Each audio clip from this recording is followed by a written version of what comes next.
ॐ अर्हं सुगुरु शरणं विघ्नहरणं मिटे मरणं सहज हो मन जगे चेतन करे दर्शन स्वयं के हम बने अर्हम बने अर्हम बने अर्हम बने अर्हम।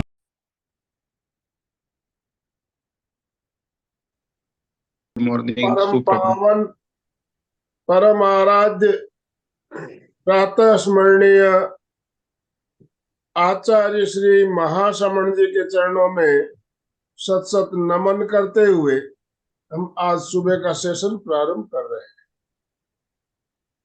त्रिपदी वंदना। वंदे अर्हं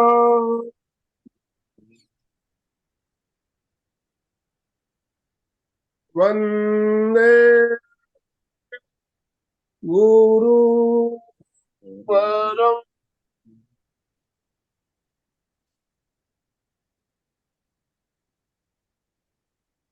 वंदे सत्यम।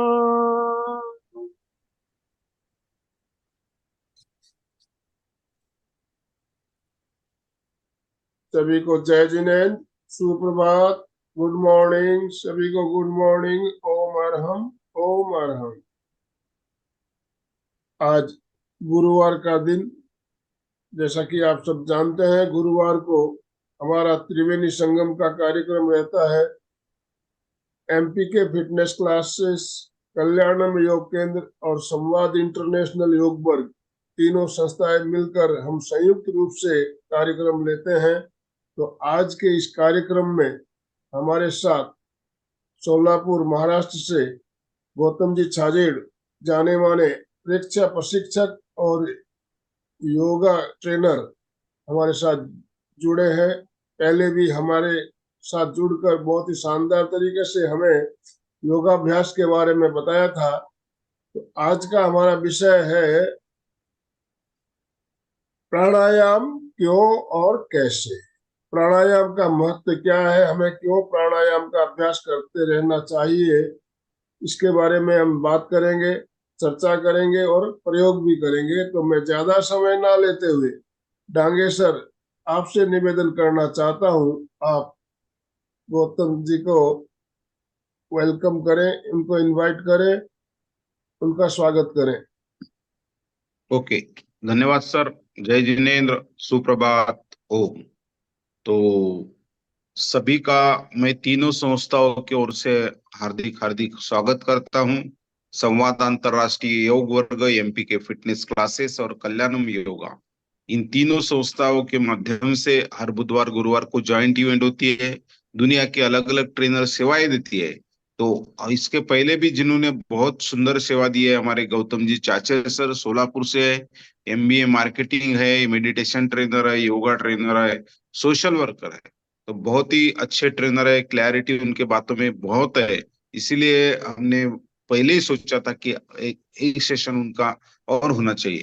तो पुनश्च मैं गौतम जी का हार्दिक स्वागत करता हूं और उन्हें ज्यादा समय ना, सभी को रिक्वेस्ट करता हूँ कि ताली बजा के उनका हार्दिक हार्दिक हम स्वागत करें। Welcome welcome welcome. वेलकम। और ज्यादा समय ना लेते हुए तो मैं गौतम जी को रिक्वेस्ट करता हूँ कि आज का session you may start today session. Welcome. ओम अर्हम। ओम। आज का हमारा सेशन जिसका टॉपिक है प्राणायाम, बहुत सिंपल। अगर ऐसे देखें, इसमें कोई बहुत ज्यादा क्रिटिकल है विषय ऐसा नहीं है, लेकिन गहराई इसके अंदर इतनी है कि इसको समझना बहुत जरूरी है। पिछले कुछ सालों में जैसे योग के प्रति लोगों का एक आकर्षण बढ़ा है, उसमें प्राणायाम एक सहज ऐसी क्रिया है जो उसके साथ जुड़ गई है। बात करते हैं सबसे पहले कि हमारे जीवन में सबसे ज्यादा महत्वपूर्ण क्या चीज है। आप में से कोई बताएगा? जिसे कहा जाता है रोटी, कपड़ा, मकान, ये बहुत जरूरी होते हैं। तो सबसे ज्यादा जरूरी हमारे लिए क्या है, आप में से अगर कोई बता पाए तो? श्वास। बहुत अच्छा अशोक जी ने। श्वास एक ऐसी चीज है जो हमारे लिए अति महत्वपूर्ण है। बाकी जैसी चीजें हैं, आज पानी है, अगर हम बहुत दिनों तक नहीं पिए तो हमारे शरीर में बहुत ज्यादा नुकसान नहीं होगा, हम बहुत लंबे समय तक जिंदा रह सकते हैं। वही स्थिति हमारे भोजन के साथ है, वही स्थिति हमारी नींद के साथ है। अगर हम 10-12 दिन नहीं सोए तो भी हमारी स्थिति ऐसी नहीं होगी कि हमें मृत्यु प्राप्त हो जाए।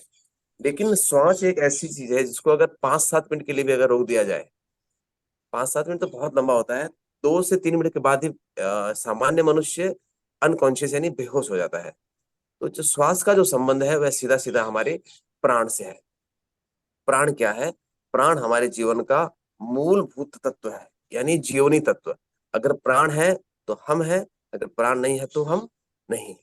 सिंपल सी चीज है। प्राण के प्रकार जैसे बताए गए हैं, 5 प्रकार बताए गए हैं, उसकी चर्चा हम आज यहाँ पे नहीं करेंगे क्योंकि विषय प्राणायाम का बहुत लंबा है और इसमें थियरी से ज्यादा हम प्रैक्टिकल की ओर गौर करेंगे। 5 प्राणों में प्राण, अपान, उदान, व्यान, समान, ऐसे 5 प्राण महर्षि पतंजलि ने बताए हुए हैं। महर्षि पतंजलि ने जो अष्टांग योग दिया था उसके अंदर जैसे यम, नियम, प्रत्याहार, आसन, प्राणायाम, ध्यान, धारणा, ध्यान, समाधि, ये 8 अंग थे। उसमें जो पहले 4 अंग है यानी यम, नियम, प्रत्याहार और आसन, ये आते हैं बहिरंग, यानी जो हमारी बाहर की बॉडी के साथ, बाहर के जो वातावरण है उसके साथ ये जुड़े रहते हैं।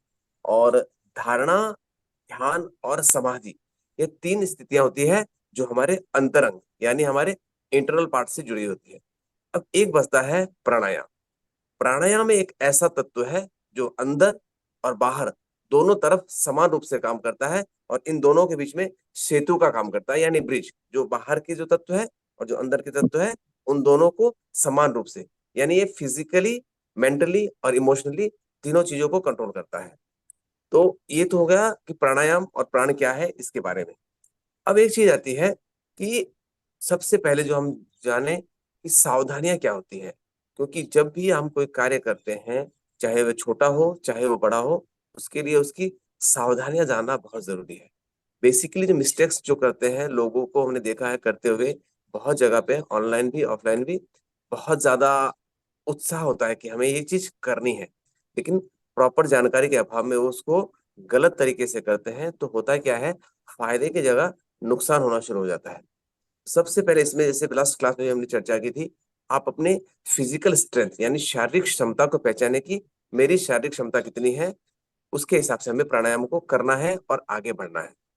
शुरुआत हमेशा बहुत स्लो और कम समय से करें। उसके बाद जैसे जैसे आपको लगे कि हमारी क्षमता बढ़ रही है, हमारी इफिशियंसी बढ़ रही है, उसके हिसाब से हमें आगे बढ़ते जाना है। तीसरा महत्वपूर्ण जो पॉइंट है, बहुत से लोगों को देखा गया है बंद कमरे में एसी लगा के प्राणायाम करते हैं कि हमें अच्छा वातावरण चाहिए, बाहर धूल है, मिट्टी है। ऐसी स्थिति नहीं है। धूल मिट्टी हर जगह नहीं होती है। बहुत सी ऐसी जगह होती है जो साफ सुथरी है, खुली है, हवादार है, वहां पर आप बैठे, वहां प्राणायाम करें। उसके लिए आप किसी गार्डन का चॉइस कर सकते हैं, घर की खुली हुई छत चॉइस कर सकते हैं, बालकनी चॉइस कर सकते हैं।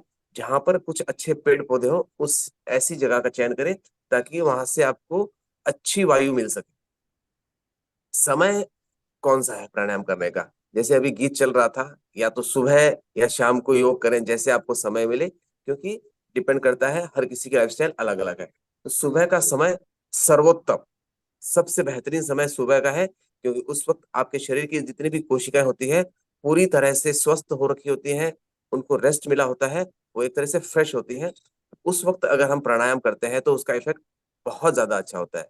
कुछ स्थितियां ऐसी है कि हमें समय नहीं मिलता है, तो शाम का समय भी हम इसके लिए ले सकते हैं। लेकिन इसमें भी एक बात ध्यान रखें, भोजन और प्राणायाम के बीच में कम से कम 3 से 4 घंटे का गैप अवश्य रखें। ये हो गए प्राणायाम कब करना। अब प्राणायाम करने की स्थिति में सबसे जो महत्वपूर्ण होती है वह होती है आपकी बॉडी की पोस्चर, यानी हम कैसे बैठते हैं। अब गौर करें, आपका जो सर से लेके रीढ़ की हड्डी के नीचे का भाग है, यानी जो बैक पोर्शन है, वह पूरा स्ट्रेट यानी 90 डिग्री एंगल में रहना चाहिए, अकड़न के साथ नहीं, बहुत सॉफ्टली। बैठने के लिए कुछ आसन है, उसमें आप वज्रासन में बैठ सकते हैं, पद्मासन में बैठ सकते हैं, सुखासन में बैठ सकते हैं, सिद्धासन में बैठ सकते हैं, अर्ध पद्मासन में। आसनों के बारे में आपको जानकारी होगी, नहीं होती हो थोड़े से मैं आपको बता देता हूँ कौन कौन से आसन है जो हम इसमें यूज करते हैं। सबसे पहला जो आसन है, सबसे इंपॉर्टेंट मानते हैं, वह होता है पद्मासन। यानी अपने थाइस के ऊपर जो पैर हो उनको इस तरह रखें, आपकी जो पैर की एड़ी है वह आपके पेड़ों का जो भाग है, नाभि के नीचे भाग, वहां पर टच करे, ये होता है पद्मासन।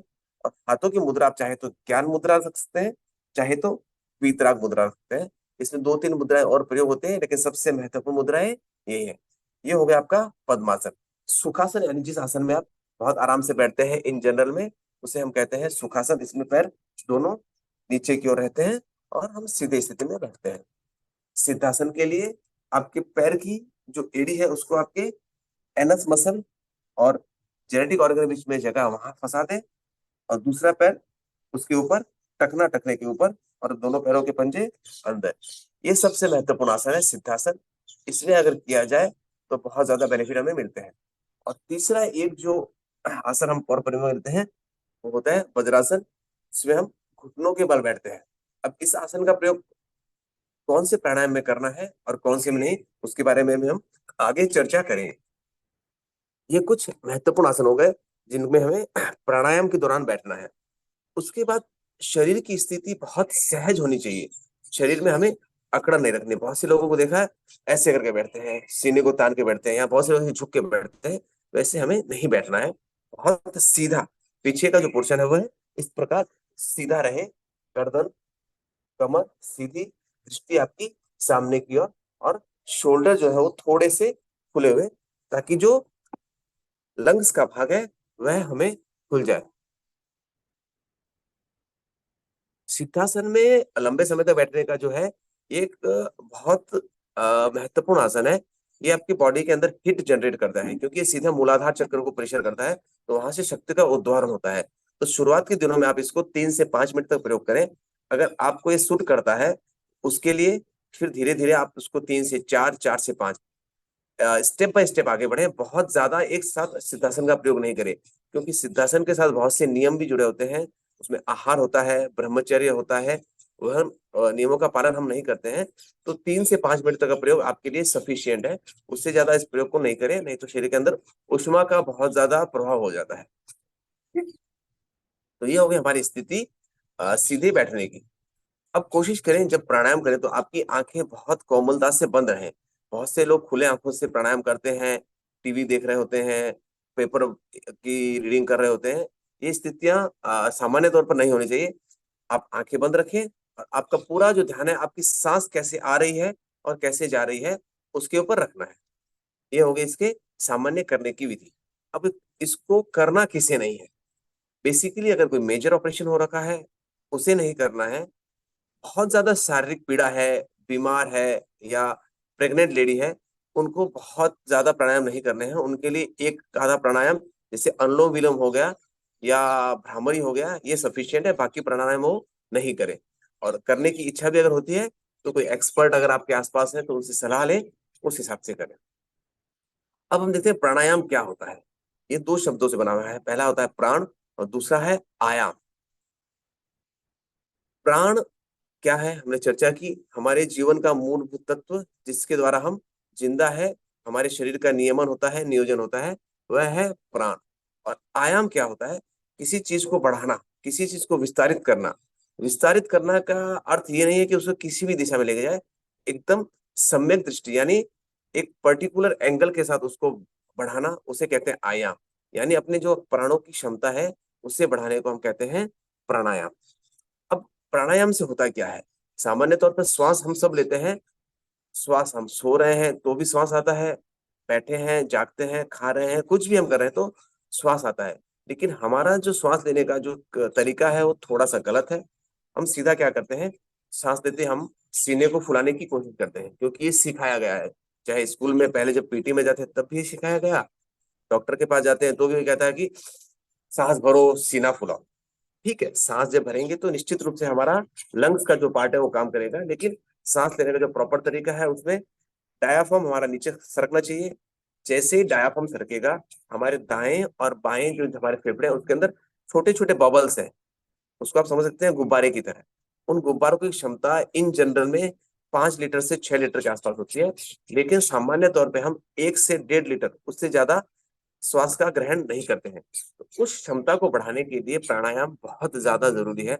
जैसे जैसे हम प्राणायाम कर जाएंगे, हमारे जो फ्रिक्वेंसी ऑफ ब्रीदिंग है, यानी जो 1 मिनट में हम 12, 13, 14 सांस लेते हैं, वो धीरे धीरे घटते घटते 5, 6, 7 और ज्यादा प्रैक्टिस करेंगे तो 2 या 3 तक भी आ सकती है। अगर आप 6, 7 के अंदर हैं तो आप बहुत अच्छी स्थिति में हैं। 12, 13 से ऊपर अगर आपके सांस आते हैं तो थोड़ा सा विचार करें और सांसों के ऊपर कंट्रोल करें। अब बात करते हैं प्राणायाम की शुरुआत कैसे की जाए।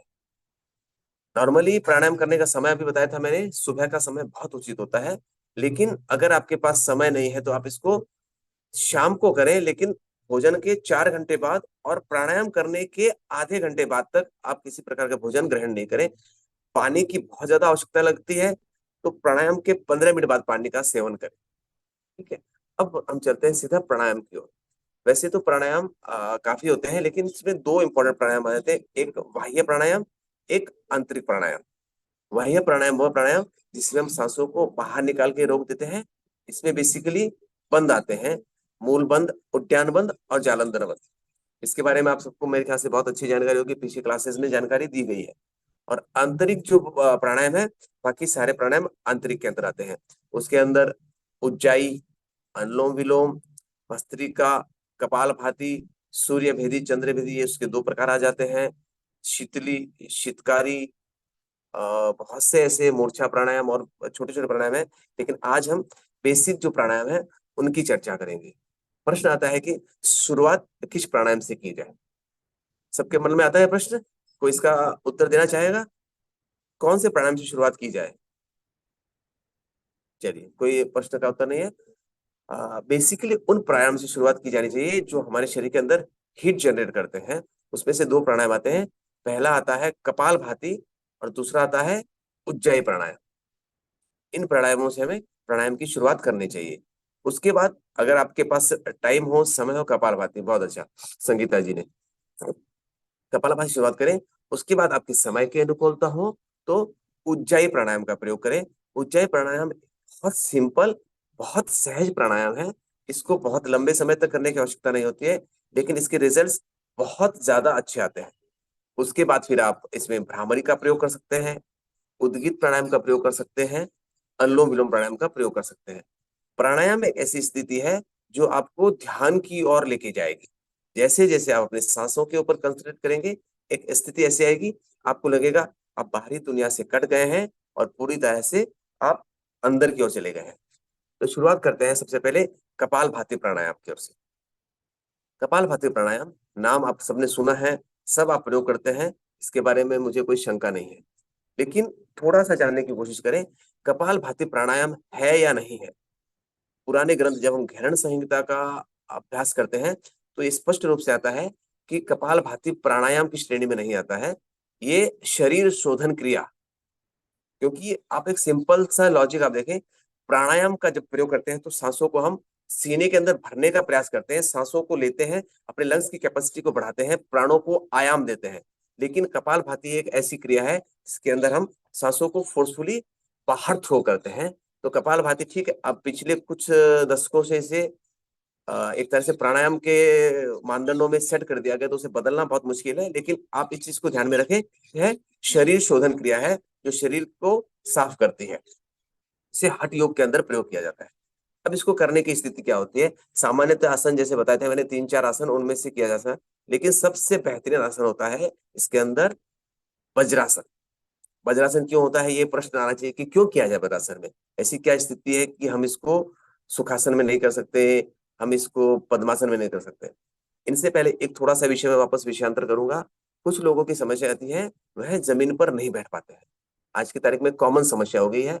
रीजन उसका क्या है मुझे नहीं पता है, लेकिन घुटनों में तकलीफ है, किसी को कमर में तकलीफ है, उनके लिए एक बैठने की स्थिति क्या होनी चाहिए? आप ऐसी चेयर का या टेबल का सिलेक्शन करें जो समतल हो। आजकल हम देखते हैं कि सोफे पे बैठ गए या कुर्सियां हैं जो ऐसे राउंडेड है, उसके ऊपर नहीं बैठना है। दोनों तरफ से पीछे जहां पैक का सपोर्ट हो रहा है और जहां आपका बैठने का पोजीशन है, दोनों 90 डिग्री एंगल पे होनी चाहिए। सीधी सीधी एकदम सिंपल सा गणित, ये एक बहुत महत्वपूर्ण बात है। उसके बाद आपका कमर का जो नीचे का हिस्सा है वह कोशिश करें एकदम जो पीछे का भाग है टेबल का या कुर्सी का जहां पे आपने बैठना है उसके साथ पूरा चेयर के साथ सट जाए। पैर आपके पूरे दोनों जमीन के ऊपर रहें। ऐसा नहीं कि पैर पंजे ऐसे ऊपर की जमीन में है, एड़ियां ऊपर है, ऐसा नहीं। एकदम आराम से पैर ताकि घुटनों के ऊपर और पैरों के ऊपर कहीं पे दबाव नहीं आए। अगर आपकी हाइट में ज्यादा फर्क है तो आप नीचे कोई स्टूल छोटा लकड़ी का या कोई प्लास्टिक का ऐसा यूज कर सकते हैं ताकि आपके पैर सम स्थिति में रहें और पैर सीधे जमीन पे इस प्रकार तलवे जमीन पे चिपे रहे। और पैर अगर जमीन पे रखते हैं तो कोशिश करें पैर के नीचे कोई छोटा तौलिया या कोई मैट ऐसी रख दें ताकि आपके शरीर की ऊर्जा सीधी जमीन में नहीं जाए। अब कपालभाति के लिए सबसे इंपॉर्टेंट जो आसन है वह है हमारा वज्रासन। होता है क्या है, जब हम कपालभाति करते हैं तो हम फोर्सफुली सांस को बाहर निकालते हैं झटके इस प्रकार, विधि सबको पता है। अब होता क्या है, इसमें सबसे जो महत्वपूर्ण काम करता है वह हमारा गुदा द्वार यानी एनस मसल, मूल बंद लगता है इसके अंदर।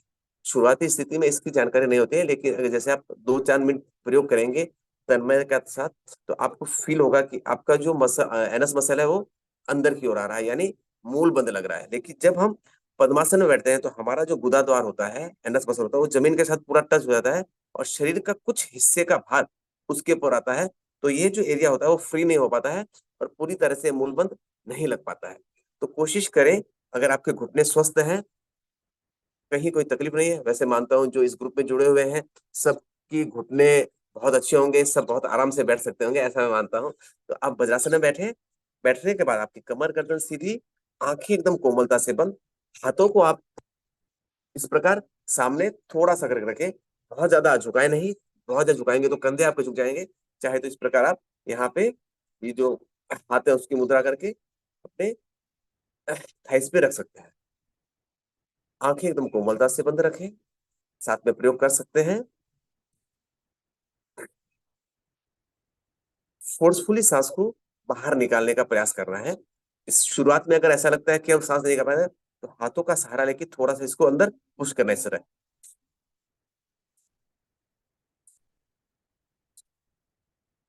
इस शुरुआती दिनों में, उसके बाद जैसे आप अभ्यास में पारंगत हो जाए, प्रैक्टिस हो जाए, हाथों को छोड़ दें, सिर्फ पेट की मांसपेशियों को अंदर की ओर प्रेशर देंगे, सांस बाहर आएगा। अब सांस बाहर आते ही सांस सीधा यहाँ से आते हुए श्वास नली का जो आपका वोकल कॉर्ड है वहां पे टकराएगा।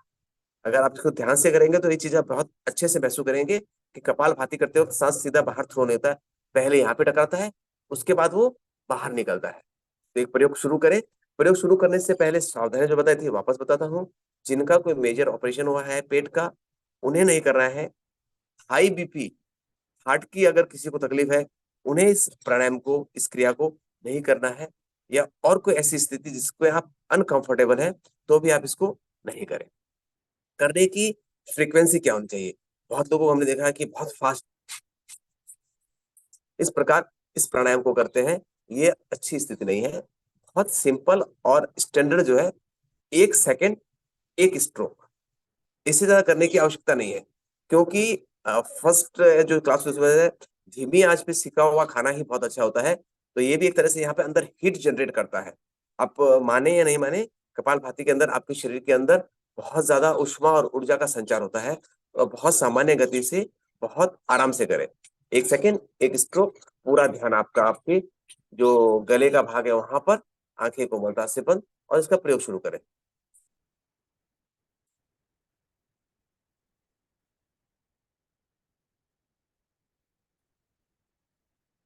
सांस नाक से ही बाहर निकलेगा, मुंह से सांस बाहर निकालने की आवश्यकता नहीं है।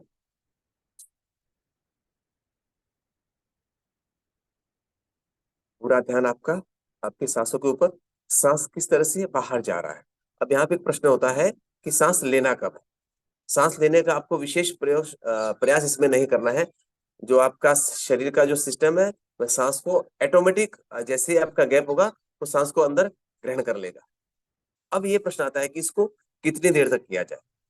बहुत से लोग प्रयोग करते हैं आधा घंटा, 20 मिनट, 25 मिनट। इसकी इतनी आवश्यकता आपको नहीं है। बेसिकली जो इंडिया का नॉर्थ साइड का अगर भाग छोड़ दें, सदर्न रीजन और जो मिडिल का पार्ट है वहां पर हीट और टेम्परेचर बहुत ज्यादा रहता है। इसमें पश्चिम भाग भी आ जाता है, 40 से प्लस का टेम्परेचर होता है। तो गर्मी के दिनों में सामान्यतः इसको 3 मिनट तक आप इसका अभ्यास करें, उससे ज्यादा अभ्यास की आवश्यकता नहीं है। सर्दियों में इसको आप 5 से 7 मिनट तक कर सकते हैं, वो भी अगर आपकी बॉडी की अनुकूलता हो तो। इससे ज्यादा इसको करने की आवश्यकता नहीं है, इतने में ही इसके फायदे हमें बहुत आराम से मिल जाते हैं। शर्त एक ही है, करते वक्त पूरा ध्यान आपका आपकी सांसों के ऊपर और पेट का जो संकुचन हो रहा है उसके ऊपर होना चाहिए, इधर उधर ध्यान नहीं देना है। अब इसके फायदे क्या है, क्योंकि कोई भी काम हम करते हैं तो फायदे तो पहले होने चाहिए। तो बिना मतलब हम एफर्ट करें और उसका कोई फायदा नहीं हो तो इसका कोई मजा नहीं आएगा।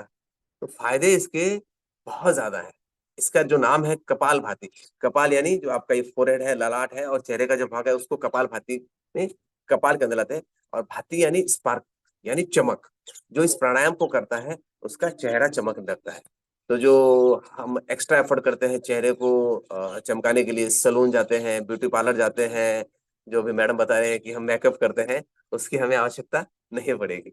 जैसे हम कपालभाति प्राणायाम करेंगे हमारे पूरा चेहरा चमकने लगेगा। उसके बाद जो होता है हमारा श्वसन नलिका और वोकल कॉर्ड का ये जो भाग है ये डायरेक्टली इफेक्टेड होता है इसमें। जैसे टॉन्सिल्स है, यहाँ पर थायराइड का इश्यू है, सूजन है, आवाज हमारी साफ नहीं है, गले में कुछ खराश है, वह इससे सॉल्व हो जाती है। श्वसन नलिका में कहीं पे ऑब्स्टेकल है, कफ फंसा हुआ है, सांस लेने में तकलीफ होती है, वह इससे खत्म हो जाती है। फिर महत्वपूर्ण भाग आता है हमारे पेट का। अपचन है यानी इनडाइजेशन है, पेट के आंतड़ियों में सूजन है। सूजन की स्थिति में देखना है, अगर आपकी सूजन बहुत ज्यादा है तो इसको नहीं करना है, बहुत कम मात्रा में सूजन है तो इसको आप कर सकते हैं, उससे सूजन कम होती है, पेट का अल्सर कम होता है। डायबिटीज की जो इश्यू है उसके अंदर ये आपको ये फायदा देता है। तो बेसिकली पेट के जो जितने छोटे मोटे रोग है उस सब में ये आपको बहुत अच्छी तरह से फायदा देता है, लेकिन इसका निरंतर अभ्यास करना पड़ता है। मैजिक नहीं है, जादू नहीं है कि आज शुरू किया 2 दिन में चला जाएगा, इस चीज को आप दिमाग से निकाल दे। कम से कम प्रयोग 5 से 6 महीने निरंतर करेंगे तो इफेक्ट आएगा, और जो इफेक्ट आएगा वो लाइफ लॉन्ग इफेक्ट रहेगा, इसको छोड़ना नहीं है। जैसे आपकी जीवनचर्या में खाना शामिल है, सांस लेना शामिल है, वैसे इसको भी शामिल कर लीजिए। तो ये इसके फायदे होते हैं। और उसके बाद इसमें मूल बंध लगता है अंतिम स्थिति में। मूल बंध लगने से हमारे ऊर्जा का ऊर्ध्वारोहण होता है, ऊर्जा हमारी जो नीचे के केंद्रों में है वहां से निकल के ऊपर की ओर फ्लो करती है। तो इस तरह ये कपालभाति प्राणायाम है, इसके ये बहुत से ज्यादा फायदे हैं, लेकिन करने की लिमिट है। इसको 3 से 5 मिनट से ज्यादा नहीं करना है, 1 सेकेंड 1 स्ट्रोक करना है। अब बहुत बार ऐसी चीज आती है कि हाई बीपी है, वो कहते हैं हमें भी करना है क्योंकि इसके बहुत ज्यादा फायदा है, हम नहीं करेंगे तो हमें फायदे नहीं मिलेंगे। तो उनके लिए 5 सेकेंड 1 स्ट्रोक, मतलब 1 स्ट्रोक होने के बाद थोड़ा सा विश्राम करना है, विश्राम करने के बाद पुनः इसको आप शुरू कर सकते हैं। अब दूसरा प्राणायाम आगे बढ़ते हैं, उज्जाई प्राणायाम। अब ये एक ऐसी स्थिति है, इसमें फेफड़े और पेट की मांसपेशियों के साथ साथ गले की मांसपेशियों का भी हमें प्रयोग करना है। उज्जाई प्राणायाम जिन लोगों को थायराइड है उनके लिए बहुत ज्यादा अच्छा प्राणायाम है, जिनको टॉन्सिल्स की प्रॉब्लम है उनके लिए बहुत अच्छा प्राणायाम है, जिनको गले में खराश है उनके लिए भी बहुत अच्छा प्राणायाम है। करना कैसे है, सामान्य स्थिति में बैठना है, पद्मासन, सुखासन, किसी भी आसन में आप बैठे, वज्रासन में भी इसमें बैठ सकते हैं। गले की जो मांसपेशियां हैं इनको अंदर की ओर सिकोड़ना है, कंप्रेस करना है, हाथ के सहारे से नहीं, अपने आप। इस प्रकार जब बैठते हैं आप, पूरा आपका ये बॉडी का पोस्चर सीधा रहेगा, इन मांसपेशियों को अंदर सिकोड़ना है। अगर आपको कंफर्टेबल है तो जीभ को आप घुमाएं और तालू से लगा दें, खींचनी मुद्रा का प्रयोग करें। अगर लगता है कि उस प्रयोग को नहीं कर सकते हैं तो सामान्य स्थिति में नाक से सांस को लेना है। सांस जब अंदर जाएगा तो आपके वोकल कॉर्ड को टच करता हुआ जाएगा। शुरुआत के दिनों में जब करेंगे तो हो सकता है कि उसमें से आवाज आए, आपको खांसी हो सकती है, उससे आप घबराएं नहीं, वो बहुत सामान्य स्थिति है, असामान्य नहीं है। उसके बाद जैसे आप सांस भरेंगे पेट की मांसपेशियां फूलेंगी। अब अगर आप इसमें हार्ट के पेशेंट नहीं है, आपको बीपी की समस्या नहीं है, तो सांस को अंदर रोके, अंतः कुंभक, कुछ सेकंड, 2 सेकंड, 5 सेकंड, जितनी आपकी क्षमता है उतना रोके। उसके बाद फिर उसी प्रकार सांस को, जैसे आपके गले की जो मसल्स है उनको टच करता हुआ वोकल कॉर्ड को सांस बाहर आ जाए, करने का प्रयास करेंगे। सुखासन में, पद्मासन में बैठे, हाथों की मुद्रा जो भी आप चाहें वो बना लें। अब इस स्थिति में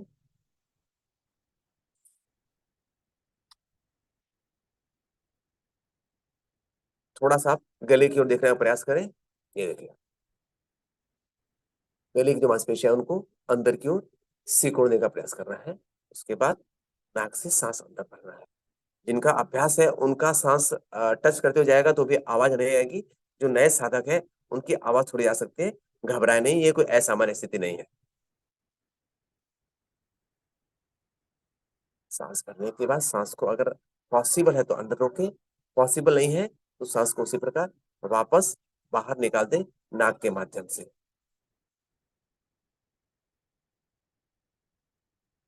इसको भी आप शुरुआत में 3 से 5 रिपीटेशन करें।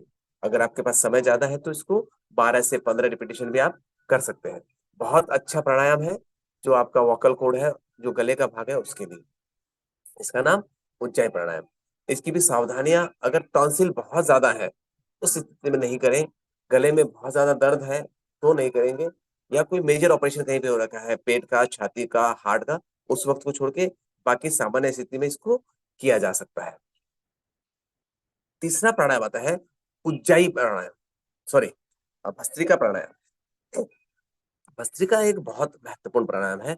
ये आपके शरीर में एक तरह से धौंकनी देखी होगी। पुराने जमाने में लोहार वो एक डोरी से खींचते थे तो हवा उससे सीधी बाहर फूलता था, वो जैसे कंप्रेस होता था हवा निकल के भट्टी में जाती थी और भट्टी की आग जलनी शुरू हो जाती थी। तो उस सेम प्रोसेस को हम यहाँ पे यूज करते हैं। शुरुआत के दिनों में इसमें आप हाथों का सहारा ले सकते हैं, लेकिन जैसे जैसे आपकी प्रैक्टिस होगी आप फोर्सफुली अपने सांसों को बाहर फेंक सकते हैं। हाथों का सहारा किस प्रकार लिया सकता है?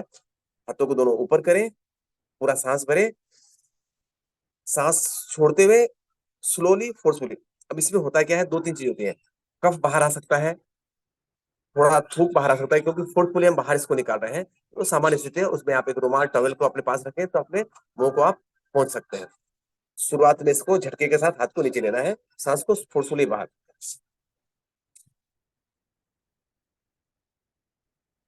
एक स्थिति सी ये है।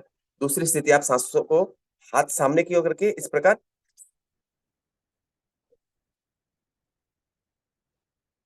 इस स्थिति में भी आप सांसों को बाहर निकाल सकते हैं। अब आपको अभ्यास हो गया है कुछ दिनों से करने के बाद, उसके बाद आप सामान्य स्थिति में बैठ के भी इसको सिर्फ कंधे का जो भाग है उसका प्रयोग करके इसको कर सकते हैं।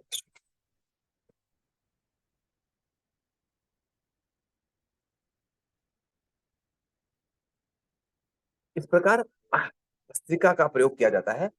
शुरुआती दौर में इसको बहुत सामान्य स्पीड में करें, बहुत ज्यादा फोर्सफुली नहीं करना है, बहुत ज्यादा लंबे समय तक नहीं करना, क्योंकि ये भी आपके शरीर में ऊष्मा का निर्माण करता है। इसका फायदा क्या है? सबसे इंपॉर्टेंट, आपका जो ये भाग है इसके अंदर जो कोई भी ऑब्स्टेकल है, जैसे कफ है, बेसिकली यहाँ पे कफ ज्यादा होता है, उसको ये बाहर थ्रो करता है। गले का जो भाग है उसको भी ये बहुत अच्छी तरह से फ्रेश करता हुआ, स्वच्छ करता हुआ बाहर निकलता है। शरीर की जो अतिरिक्त चर्बी है, क्योंकि इसके अंदर बहुत ज्यादा शारीरिक श्रम लगता है, बाकी प्राणायामों में बहुत ज्यादा शारीरिक श्रम या कैपेसिटी लगती है, इसमें बहुत ज्यादा ताकत लगती है, तो इस शरीर की चर्बी को भी कम करता है। इस प्रकार भस्त्रिका प्राणायाम है, ये भी शुरुआती तौर पे करने का प्राणायाम है। कपालभाति, भस्त्रिका, उज्जाई इस प्रकार करते हुए धीरे धीरे आगे बढ़ना है। ये प्राणायाम आपके शरीर को उष्मा प्रदान करेंगे, ऊर्जा प्रदान कर दें। आगे के जो हम प्राणायाम लेंगे वो शरीर को कूल डाउन करना शुरू करेंगे। अब इसके बाद आता है भ्रामरी प्राणायाम।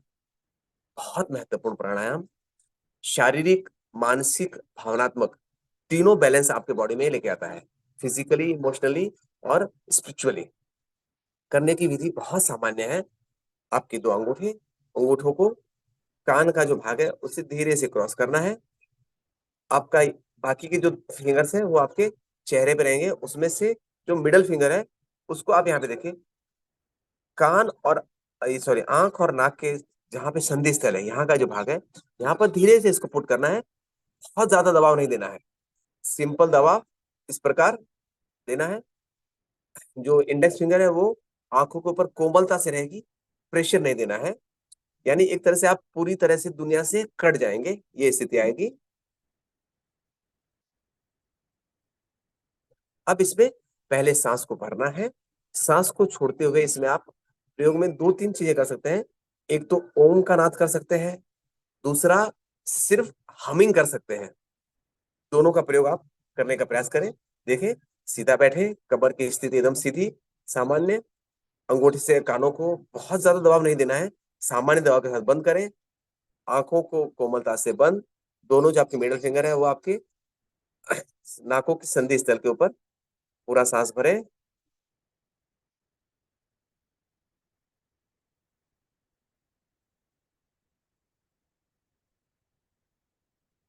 इसमें हमिंग की जगह आप ओम का भी प्रयोग कर सकते हैं।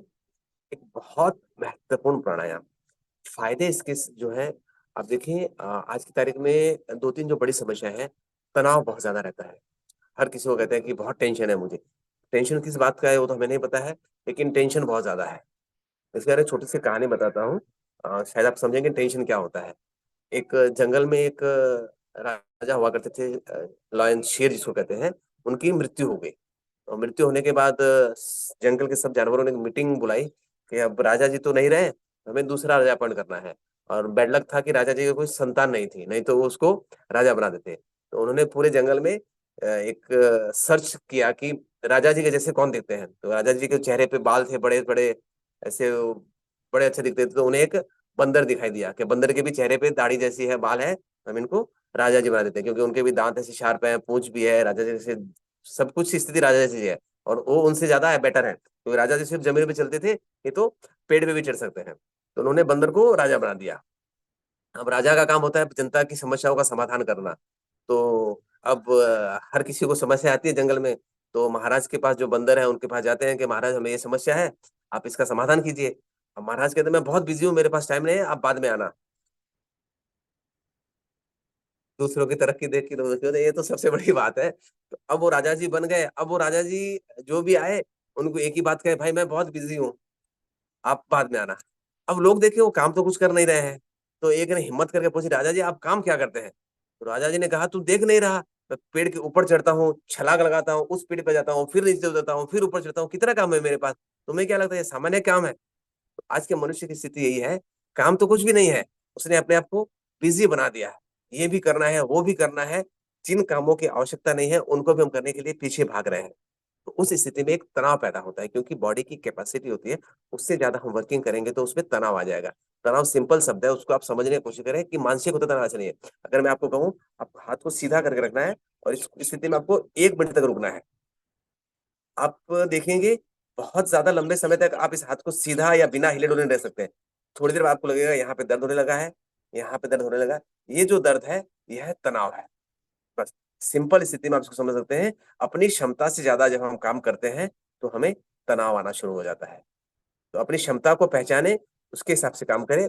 अब उसके बाद भी अगर हमें तनाव लेना ही है तो उस तनाव को दूर भी करना है, उसके लिए सबसे अच्छा प्रयोग आप भ्रामरी प्राणायाम करें। इसका नामकरण क्यों किया गया है भ्रामरी? क्योंकि आपने भंवरे को सुना होगा बहुत बार, आजकल तो बहुत कम दिखते हैं। पहले जमाने में जब बहुत पेड़ पौधे होते थे, घरों में फूल होते थे, तो भंवरा आता था गुंजन करते हुए, करता हुआ, दिट इज भ्रामर। भ्रमर जो गुंजन करता है, उसके आधार पर इसका नाम दे दिया गया भ्रामरी प्राणायाम। ये भी एक महत्वपूर्ण प्राणायाम है, इसको भी आप डेली करें। फ्रीक्वेंसी इसकी आप अपने हिसाब से सेट कर सकते हैं, 5 बार, 11 बार, 21 बार। इसके बेसिकली कोई साइड इफेक्ट्स नहीं है, इसको सामान्यतः हर कोई कर सकता है। और प्राणायाम की एक खूबी है, छोटे बच्चे से लेके वृद्ध तक सब कर सकते हैं। सिर्फ 2-3 जो प्राणायाम, जैसे भस्त्रिका प्राणायाम है, उसमें थोड़ा सा सोचना पड़ता है। और जब अनुलोम विलोम प्राणायाम करते हैं, उसके बाद जब नाड़ी शोधन में जाते हैं रेशियो के हिसाब से, उसमें थोड़ा सा चिंतन का विषय है। बाकी सब प्राणायाम सारे लोग कर सकते हैं। तो ये हमारा हो गया भ्रामरी प्राणायाम। ये वो सामान्य प्राणायाम है जो हम रेगुलर करते हैं। इसके बाद एक जो महत्वपूर्ण प्राणायाम आता है, जिसको आप सब लोग जानते हैं, उसे कहते हैं अनुलोम विलोम प्राणायाम। प्राणायामों का राजा मैं इसको मानता हूँ। बहुत से लोग इसको सेकेंडरी मानते हैं, लेकिन मैंने जो प्रयोग किए हैं, जो अनुभव हमें आए हैं, उससे आधार पर हम कहते हैं ये प्राणायाम सब प्राणायामों का राजा है। करने की स्थिति इसमें बहुत सामान्य है। सामान्य तो इसके अंदर रेस्ट्रिक्शंस कुछ भी नहीं है, लेकिन कोई मेजर ऑपरेशन हुआ है, उस स्थिति में इसको टालें। प्रेग्नेंट लेडीज को कर सकती हैं बहुत कम स्पीड के अंदर, बच्चे करें बहुत ज्यादा अच्छा है, वृद्ध करें उनके लिए भी बहुत फायदेमंद है। क्योंकि जो प्राणायाम आसन करते हैं वो वृद्ध होते नहीं, जैसे आनंदमल जी हैं, आप इनको देखें, ये लगते नहीं है कि इनकी उम्र है, वो 40 साल से भी कम लगते हैं। क्योंकि निरंतर जुड़े हुए हैं। ये एक उदाहरण है, जीवंत उदाहरण जिसको कहते हैं, कि एग्जाम्पल जिसको दिया जाता है ना, कि प्राणायाम योग का फायदा क्या होता है। तो ये एक आदर्श हमारे लिए है कि हम ये निरंतर प्रयोग करते रहें तो ये स्थितियां रहेंगी। बैठने के लिए इसमें जो रिस्ट्रिक्शंस है, वो ऐसे तो कहीं पे इसका उल्लेख नहीं आता है, लेकिन पिछले कई सालों के प्रयोग से मैंने ये देखा है कि जब हम अनुलोम विलोम प्राणायाम करते हैं तो वज्रासन में नहीं बैठना चाहिए, क्योंकि अनुलोम विलोम प्राणायाम ऐसा प्राणायाम है जो आपके पूरे शरीर का जो नाड़ी संस्थान है उसको एक तरह से क्लीन करता है। तो जब हम बैठते हैं वज्रासन में तो 3 जगह पे हमारा लॉक लगता है। एक जो एड़ी का भाग है वो सीधा हो जाता है, दूसरा हमारा घुटना फूल जाता है, तीसरा जो हमारा हिप जॉइंट है वहां पर जॉइंट में लॉक लग जाता है। तो 3 जगह पे लॉक लगने की वजह से हमारा जो ब्लड का फ्लो होता है वो पेट के आसपास के एरिया में आ जाता है, और वहीं पे हमारा सांस भी रुकना शुरू हो जाता है। वैसे सांस रुकता नहीं है, पूरे शरीर में फ्लो करता है, लेकिन जो फ्लो होना चाहिए उसमें थोड़ी सी स्लो डाउननेस आ जाती है। तो कोशिश करें आप पद्मासन, सुखासन, सिद्धासन, अर्ध पद्मासन, किसी भी आसन में बैठे, कमर गर्दन की स्थिति हर आसन में सामान्य रहेगी। असामान्य तौर पे शरीर को टाइट नहीं करें, बहुत ज्यादा अकड़ नहीं रखनी है, सामान्य स्थिति में बैठना है। सिंपल, सबसे सिंपल तरीका है इसके लिए करने का प्रणव मुद्रा। आपकी हथेली है, हथेली के अंगूठे का जो नीचे का भाग है, इससे एक्यूप्रेशर के जो जानकार है वो जानते हैं, ये हमारे यहाँ से वोकल कॉर्ड के जो छाती का भाग है उसको रिप्रेजेंट करता है। तो हमारी जो पहली 2 अंगुलियां हैं, इन अंगुलियों से इसको प्रेस करने का प्रयास करें। इस प्रकार प्रेस करें, ये बन जाती है प्रणव मुद्रा। ठीक है। अगर ऐसा लगता है कि इस मुद्रा को हम नहीं कर सकते हैं, सामान्य तौर पर अंगूठे से एक नाक को बंद करें, बाकी 2 अंगुलियों से लेफ्ट नॉस्ट्रल को ओपन एंड क्लोज, ये प्रोसेस रहेगा। इसमें हाथ आपका कंटिन्यू मूव होता रहेगा, वर्क करता रहेगा। ठीक है। तो प्रणव मुद्रा में आने के बाद सबसे पहले, अब इसमें एक प्रश्न ये भी आता है कि शुरुआत कैसे करें, राइट से करें या लेफ्ट से करें। आप किसी से भी करें, बहुत ज्यादा फर्क नहीं पड़ता, क्योंकि जैसे ही आप सूर्य स्वर शुरू करेंगे तो सेकंड टाइम में आपका चंद्र स्वर आएगा, और चंद्र से शुरू करेंगे तो सूर्य स्वर आएगा। तो ये दोनों साइमल्टेनियसली वर्क करते हैं। तो इसमें ऐसी कोई स्थिति आती नहीं है कि आपको कौन सा पहला करना है, कौन सा दूसरा करना है। सबसे पहले एक साइड, अब हम राइट हैंड से कर रहे हैं, दूसरे हाथ के ज्ञान मुद्रा बनाए, उसको घुटने पे रख दें, राइट नोस्ट्रल को बंद कर देना है, लेफ्ट से सांस भरना है। जैसे जैसे सांस भरेंगे पेट की मांसपेशियां फूलेंगी, सांस को अंदर लेना है। जो शुरुआत में नए साधक हैं वह सीधा लेंगे और तुरंत दूसरे नाक से एक्सहेल कर देंगे, यानी राइट को बंद किया, लेफ्ट से सांस लिया, लेफ्ट बंद किया, राइट को ओपन किया, ये यहाँ पे अंगूठे की स्थिति चेंज होती है, और तुरंत आप सांस को बाहर निकाल दें। ये सिर्फ शुरुआत के जो साधक है, यहाँ पे जो जुड़े हुए मेरे ख्याल से सारे के सारे पुराने साधक हैं, तो आपको सांस को तुरंत लेके तुरंत छोड़ने की आवश्यकता नहीं है। अब आप इसमें 4 स्टेप में जाएंगे। पहले पूरक, यानी सांस को भरना है, जितना भर सकते हैं उतना भरें। उसके बाद अंत्य कुंभक, यानी अंदर ही अंदर सांस को रोक देना है अपनी स्थिति के अनुसार। उसके बाद सांस को बाहर निकालना है। उसके बाद फिर बाह्य कुंभक। बाह्य कुंभक जो है ये सबसे महत्वपूर्ण है इस पूरे प्रोसेस के अंदर, क्योंकि ये स्थिति ऐसी होती है जब हमारे शरीर के अंदर ऑक्सीजन नहीं होता है। ऑक्सीजन नहीं होने की स्थिति में क्या होता है, माइंड को एक सबसे ज्यादा जरूरत पड़ती है ऑक्सीजन की, वो इस भाग को पड़ती है। पूरे शरीर का सबसे ज्यादा ऑक्सीजन कंज्यूम आपका यहाँ पे होता है, क्योंकि एक तरह से पावर फोर्स है, यहाँ से आपका पूरी बॉडी कंट्रोल किया जाती है। जैसे आपने सांस बाहर छोड़ा, माइंड के जो न्यूरॉन्स हैं वो एक मैसेज भेजते हैं, हमारा खाना कहाँ है, ऑक्सीजन कहाँ है। जैसे बच्चों को खाना नहीं जाता तो जोर से चिल्लाते हैं कि मेरा खाना कहाँ है। तो इस स्थिति में क्या होता है, इनका मैसेज आता है कि हमें सांस चाहिए। तो जैसे ही नेक्स्ट सांस को हमने अंदर लिया, तुरंत ऑक्सीजन का फ्लो उस एरिया में जाता है और उसकी इफिशियंसी बढ़ती है, क्योंकि अंदर जो मसल जो आपके कोशिकाएं काम करती है वो 2 आधार पे काम करती है, एक ऑक्सीजन, दूसरा ग्लूकोज। ग्लूकोज जो हम खाना खाते हैं उससे बनता है, ऑक्सीजन जो हम सांस लेते हैं उससे मिलता है। तो जैसे हमने बाह्य कुंभक किया, अंदर रिक्वायरमेंट बढ़ी। जो इकोनॉमी जानते हैं वो डिमांड एंड सप्लाई का एक रूल होता है, ज्यादा डिमांड होगी और उस वक्त अगर सप्लाई नहीं दी जाएगी तो रेट बढ़ेंगे, यानी इसकी डिमांड है लेकिन ऑक्सीजन नहीं गया तो उसके रेट बढ़ गए। वो जैसे ही पहुंचेगा अंदर उसका कंजम्पशन पूरा हो जाएगा। नहीं तो होता क्या है, कुछ हद तक कंजम्पशन होता है, वापस कुछ ऑक्सीजन हमारे सांस के साथ बाहर आ जाता है। तो जैसे हमने बाह्य कुंभक किया, अंदर डिमांड बढ़ी, डिमांड बढ़ने के बाद जब हम ऑक्सीजन भेजी तो उसका पूरा 100% कंजम्पशन अंदर हो जाता है। ये इसका सिंपल टर्मोलॉजी है, इसे बहुत ज्यादा गहरे में जाने की जरूरत नहीं कि सांस क्यों रोका क्यों नहीं रोका। अब इसमें सांस रोकना किसको नहीं है, पहले जैसे बताया था, जिनको हार्ट की प्रॉब्लम है, हाई बीपी है, उन्हें इसको नहीं करना है, उन्हें सीधा लेना और सीधा छोड़ना है। अब इसका रेशियो कैसे आता है, अनुलोम विलोम प्राणायाम को नाड़ी शोधन प्राणायाम में कैसे ट्रांसफर करना है। सामान्य स्थिति में आप अनुलोम विलोम करें, 1 2 3 4 5 सेकंड लिया, 5 सेकंड रोज का, 5 सेकंड छोड़ा, 5 सेकंड बाहर। ये एक तरह से एक आपका सर्कल बन जाएगा, चाहे इसको आप रेक्टेंगल कहते हैं, चाहे इसको स्क्वायर कहते हैं। 5 सेकंड लेना, 5 सेकंड होल्ड करना, 5 सेकंड छोड़ना, 5 सेकंड बाहर हो। ये स्थिति हो गई सामान्य। अब हम सामान्य तो है नहीं, आप लोग सब लोग असामान्य है, क्योंकि आप ऐसी संस्था से जुड़े हुए हैं जो आपको पिछले कई सालों से निरंतर अभ्यास करवा रही है। तो अब अभ्यास को आगे बढ़ाना है। बढ़ाना कैसे है, लेना है 1, रोकना है 2, छोड़ना है 2, वापस बाहर रोकना है 1। 1 2 को आप समझ रहे हैं, यानी लेने का टाइम, जैसे 5 सेकंड लिया, 10 सेकंड होल्ड करना है, 10 सेकंड छोड़ना है, 5 सेकंड बाहर होल्ड करना है। ठीक है, अब इसको धीरे धीरे धीरे धीरे बढ़ाना है। ये 1:16 तक जाएगा। कैसे जाएगा, ये आपकी क्षमता आपको डिसाइड करनी है। एक बार में 1 2, फिर 1 3, 1 4 बढ़ाते जाए। घेरण संहिता में इसका स्पष्ट उल्लेख मिलता है। अगर आप 64 के रेशियो में पहुंचते हैं तो आप जमीन पे नहीं रहेंगे, आप हवा में उड़ने लग जाएंगे। इस वक्त ऐसे साधक है या नहीं है मुझे नहीं पता है, लेकिन शायद कहीं ना कहीं हिमालय की गुफाओं में बैठे रहेंगे वो। तो कैपेसिटी को बढ़ाना है हमें। 16 तक नहीं पहुंच भी पाए कोई बात नहीं, हमें 2 3 4 का रेशियो तक तो पहुंचना है। यानी 1 सेकंड अगर सांस लिया तो 4 सेकंड सांस रोकना है, 4 सेकंड के बाद 2 सेकंड सांस छोड़ना है। होल्डिंग है, उसको बढ़ाना है। अब एक और स्थिति इसमें आती है, जब हम करते हैं तो ये देखते हैं लोग ऐसे करते हैं,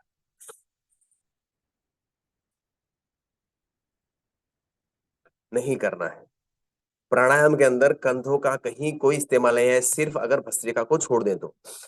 सामान्य सांस लेना है। सांस लेते वक्त पेट की मांसपेशियां, जो सिंपल आपका रूल है डायफ्रेमिक ब्रीदिंग जिसमें कहते हैं, तन ऊपर नीचे जाएगा, पेट की मांसपेशियां फूलेगी, सांस पूरा आपके सीने में। अगर आपको कंचन जी मुश्किल लगता है तो आप होल्ड नहीं करें। मैं आपको हमेशा फर्स्ट, जैसे मैं क्लास शुरू करता हूँ बताता हूँ, अपने बॉडी को आप पहचानते हैं, हम नहीं पहचानते हैं। हम अपनी बॉडी के बारे में जानते हैं कि हमारी कैपेसिटी कितनी है। आपकी कैपेसिटी नहीं है, आप मत होल्ड कीजिए, तुरंत छोड़ दीजिए, नुकसान नहीं करेगा वो। लेकिन अगर आपने जबरदस्ती होल्ड किया तो हो सकता है कि वो नुकसान कर जाए। तो ये स्थिति होती है। सामान्य एकदम सांस लेने का प्रयोग करें, शुरू करें। लेफ्ट नोस्ट्रल से सांस लें, होल्ड करें, जितनी आपकी क्षमता है होल्ड करें। फिर धीरे से लेफ्ट नोस्ट्रल को बंद कर दें, राइट को ओपन करें, राइट से सांस को धीरे धीरे बाहर निकालें।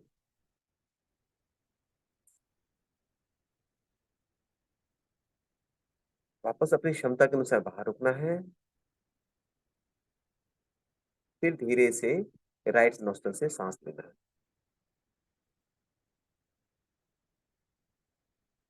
फिर रुकना है, फिर राइट को बंद करना है, लेफ्ट को ओपन करना है, लेफ्ट से सांस बाहर। इस तरह से एक आवृत्ति होती है। इसकी आप 3 मिनट से शुरुआत करें, 3 से 4 5 6 10 15 20 आधे घंटे तक इसको आप बहुत आराम से कर सकते हैं। एक ऐसी स्थिति जिसमें आप ध्यान में भी जा सकते हैं। अगर आपने कंसंट्रेशन अपने ध्यान सांसों पे रखा तो आप बहुत आराम से ध्यान में जाएंगे। इसको लेते वक्त एक चीज ध्यान रखनी है, बहुत से लोग आवाज करते हैं नाक से सांस लेते, तो ऐसे लगता है कि वो लोगों को दिखा रहे हैं कि मैं कर रहा हूं। हमें ऐसा प्रयोग नहीं करना है। सांस साइलेंटली, ना तो आपको पता चले ना आपके जो पास में बैठा है उसको पता चले कि सांस आ रही है, सांस जा रही है। छोड़ते वक्त जो सांस का फ्लो रहेगा वो स्लो, एकदम स्लो स्लो स्लो स्लो रहना चाहिए। आप महसूस करेंगे जब आप सांस ले रहे हैं तो ठंडी हवा अंदर जाती है, सांस छोड़ते हैं तो गर्म हवा बाहर आती है। ये जो गर्म हवा है ये एक तरह से आपके अंदर जो मैकेनिज्म चलता है उसको कूल डाउन करने के लिए। तो जो प्राणायाम होता है वो शरीर के टेम्परेचर को भी बहुत अच्छी तरह से कंट्रोल करता है। अब चलते हैं इसके फायदे की ओर। ये एक ऐसा प्राणायाम है जिसके फायदे ही फायदे हैं। इसके साइड इफेक्ट्स तो ना के बराबर है, और नुकसान भी इसका कुछ नहीं है। शुरुआत करते हैं इसका मेंटल जो फायदे हैं। मानसिक जितने भी आपके तनाव है, एग्रेशन है, गुस्सा है, डिप्रेशन है, हाइपर टेंशन है, या आपकी मेमोरी लॉस है, हर स्तर पे ये काम करता है। सीने का जो भाग है वहां पे पूरी तरह से काम करता है। ब्रोंकाइटिस है, हाई बीपी है, लो बीपी है, हार्ट के अंदर ब्लॉकेज है उनको पूरी तरह से साफ करता है। सिंपैथेटिक और पैरासिम्पैथेटिक यानी ईड़ा और जो पिंगला, ये दो जो हमारी मूल आपके आधार है शरीर के, उनको ये संतुलित करता है। यानी दोनों तरह से सांस आता है जाता है, आता है जाता है, तो वो बैलेंस बनता है। जो लोग निरंतर 10 मिनट इस प्राणायाम का प्रयोग करते हैं उनके अंदर देखा गया है पैरालिसिस, जिसे लकवा कहते हैं, एक साइड का बॉडी का पार्ट काम करना बंद कर देता है, वह इनमें सामान्य तौर पर 99.99% नहीं होता है। अब किसी के कर्म बहुत ज्यादा हल्के हैं उसके लिए तो कुछ कहा नहीं जा सकता है। उसके बाद शरीर के अंदर कहीं पे सूनापन है, सूजन है, पेट के अंदर सूजन है, अल्सर टाइप का है, कफ है, उन सब के अंदर ये बहुत अच्छे से काम करता है। आंखों की रोशनी बढ़ती है, आपके वर्किंग एफिशिएंसी वो बढ़ती है। इस तरह से ओवरऑल ये हर बॉडी पार्ट पे काम करता है और पॉजिटिवली काम करता है। अब इसके अंदर दो प्राणायाम और जुड़ जाते हैं, एक होता है सूर्य भेदी, एक होता है चंद्र भेदी। सर्दी के दिनों में चंद्र भेदी का प्रयोग कम किया जाता है और सूर्य भेदी ज्यादा, और उसके विपरीत जैसे अभी गर्मी के दिन होते हैं तो उसमें सूर्य भेदी का प्रयोग सिंपल है। अगर चंद्र भेदी करना है तो इसके भी दो तरीके हैं। राइट को क्लोज करें, लेफ्ट से सांस ले, लेफ्ट से सांस छोड़े, या लेफ्ट से सांस ले और राइट से छोड़े। दोनों सामान्य स्थिति है, कहीं फर्क नहीं पड़ेगा। सूर्य स्वर में इसका उल्टा, सूर्य वेदी में लेफ्ट को बंद रखना है, सांस लेना है राइट से, छोड़ना है राइट से, और चाहे तो आप राइट से लेके लेफ्ट से छोड़ सकते हैं। इसमें किसी को कंफ्यूजन सूर्य वेदी चंद्र वेदी में, ये थोड़ा सा इसमें कंफ्यूजन होता है बहुत ज्यादा, अगर है तो आप इसको पूछ सकते हैं। अब इसके बाद दो तीन छोटे छोटे प्राणायाम आते हैं, ये बहुत महत्वपूर्ण प्राणायाम है। इसको आप निरंतर बिना किसी जो कहते हैं वैकेंसी के करते जाए, डेली करें। अब इसके बाद आ जाता है शीतकारी और शीतली। भैया लेफ्ट से ही क्यों लेना है, लेकिन स्टार्ट जो करते हैं लेफ्ट से ही क्यों लेना है? नहीं चंद्रवेदी इसमें सूर्य ऐसा में समझ में आया, लेकिन लेफ्ट से ही बोलते हैं ज्यादातर, तो क्यों लेना है? नहीं, इसमें क्या होता है, आप बेसिकली देखेंगे अगर लाख लोगों को देखें तो उनका राइट हैंड 90,999 लोगों का राइट हैंड वर्किंग करता है, आपने देखा होगा। तो आप जब देखेंगे लेफ्ट से प्रयोग करेंगे ना, आपका हाथ तुरंत थक जाएगा। आप प्रयोग करके देखें, लेफ्ट हाथ बहुत जल्दी नीचे जाएगा, जबकि आपकी राइट हैंड की कैपेसिटी, क्योंकि मोस्ट ऑफ द पीपल्स जो होते हैं वो राइट हैंड वर्किंग होते हैं, आप सामान्य भी देखें, तो इसके लिए इसको प्रयोग किया जाता है। लेकिन आप अगर लेफ्ट या राइट किसी से ले कोई फर्क नहीं पड़ेगा, क्योंकि सेकंड टर्म जैसे आएगा दूसरा नॉस्ट्रल चालू हो जाएगा। जैसे मैंने सपोज लेफ्ट से शुरू किया, सेकंड जो मैंने सांस लेनी है वो राइट से लेनी है, और अगर मैं राइट से शुरू करता हूँ तो सेकंड सांस मेरी लेफ्ट से आनी है। तो इसमें कोई ऐसा रूल नहीं है, ये अपनी सुविधा के लिए बनाया गया है, क्योंकि जिसने भी लिया है उसका हाथ जो दाहिने हाथ वाला रहा होगा उसने ये कह दिया हमें राइट से बंद करके लेफ्ट से लेना है। मैंने पहले ही कहा था आप इसको किसी से ले सकते हैं, इसका रिजल्ट सेम आएगा, क्योंकि विद इन 30 सेकेंड आपका सांस ऑटोमेटिक चेंज हो जाएगा। लेकिन सूर्य भेदी और चंद्र भेदी जब करते हैं तो उस वक्त आपको ध्यान रखना है, सूर्य भेदी में राइट से सांस लेना है, छोड़ना किसी से भी, आप दोनों छोड़ सकते हैं, और चंद्र भेदी में लेफ्ट से सांस लेना है। जिनको लो बीपी है उन्हें चंद्र भेदी नहीं करना है, एक सामान्य तौर पर ध्यान रखें। अनुलोम विलोम में कर रहे हैं उस वक्त चलता है, लेकिन स्पेशली उसको चंद्र नाड़ी को जागृत नहीं करना है, क्योंकि वो आपके बीपी को लो करती है। दो प्राणायाम और आते हैं, अभी 5 मिनट का टाइम और 10 मिनट है, तो उसमें शीतली और शीतकारी, ये दोनों प्रयोग बेसिकली आप जो अप्रैल मई जून जुलाई का महीना है उसमें प्रयोग करें। शीतली थोड़ा सा टफ जाता है, क्योंकि इसमें क्या करना है, जीभ को बाहर निकालना होता है, उसके बाद जीभ को ऐसे गोल घुमा देना होता है। जो मुंह होता है, अभी कंचन जी कर रही हैं, बहुत अच्छा होता है, क्या लोगों से हो नहीं पाता, उसके लिए बहुत सिंपल प्रयोग आप करें। हाथ आपके स्वच्छ होने चाहिए, गंदे नहीं होने चाहिए। जीभ को बाहर निकालें, और जो जीभ के दोनों साइड के जो आपके साइड है टंग्स के, उनको ऐसे अंदर की ओर दबा दें, और फिर उसको होल्ड कर लें। जो मुंह होगा वो एक तरह से पक्षी की जो चोंच होती है उस तरह से बन जाएगा। अब आपको जीभ का जो ये एक तरह से पाइप बन गया है, उस पाइप में से सांस को अंदर खींचना है।